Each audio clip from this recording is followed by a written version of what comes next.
ಬಾಗಲ್ ಶಬ್ದ. ಸುಮ್ಮನೆ ಮುಂದೆ ಕೇಳು. ಗಿಲ್ ಗಿಲ್ ಗಿಲ್. ಅದು ಅವಳ ಚೈನ್ ಶಬ್ದ. ಕರೆಕ್ಟ್. ದಾಡ್ ದಾಡ್. ಅದು ನಿನ್ನ ಎದೆ ಶಬ್ದ. ಕರೆಕ್ಟ್. ಗಡಿಯಾರ ನೋಡ್ಕೊಂಡೆ, ಅರ್ಧ ರಾತ್ರಿ ಆದ್ರೂ ಇನ್ನೂ ಬಂದಿರ್ಲಿಲ್ಲ. ಅಯ್ಯೋ, ಅರ್ಧ ರಾತ್ರಿ ಆದ್ಮೇಲೆ ಮುಂದೆ ಕಥೆ ಏನು ಉಳಿಯುತ್ತಯ್ಯೋ. ಕೊನೆಗೂ ಬಂದು ಸರ್. ಸತ್ಯ, ಈಗಲಾದ್ರೂ ಬಂದ್ಲಲ್ಲ. ಹುಡುಗಿ ತಾನೆ? ಹುಡುಗಿ ಇಲ್ಲ, ಅವ್ರ ಅಮ್ಮನ. ನೀ ಸುಮ್ಮನೆ ನೀ ಹೇಳು.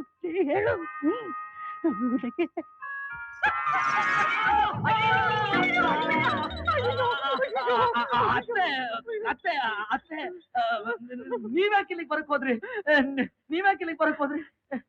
ಅಳಿಮಯ್ಯ, ನನ್ನ ಮಗಳನ್ನ ನೋಡ್ಕೋ ಕೇಳ್ಬಿಟ್ಟೋಗೋಣ ಅಂತ ಬಂದೆ.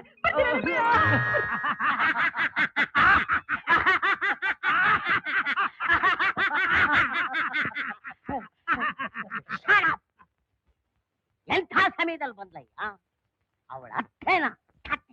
ಸಾರ್, ಬರೀ ಕತ್ತೆ ಅಲ್ಲ ಸಾರ್, ರೇಷ್ಮೆ ಸೀರೆ ಉಟ್ಕೊಳ್ಳೋ ಹೆಸರು ಕತ್ತೆ. ಆಮೇಲೆ ಏನಾಯ್ತು ಹೇಳು?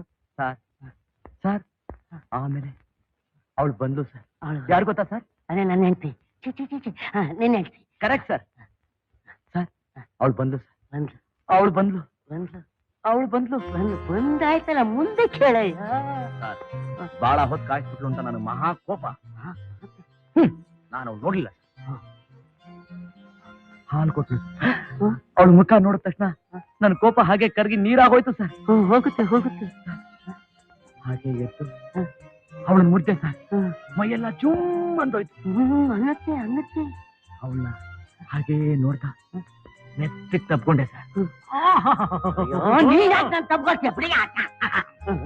ನೀ ಹೇಳು, ಮುಂದೆ ಕೇಳು. ನಾವಿಬ್ರು ಹಾಗೆ ಮಂಚದ ಮೇಲೆ ಕೂತ್ಕೊಂಡ್ರು. ಕೂತ್ಕೊಂಡ್ರ?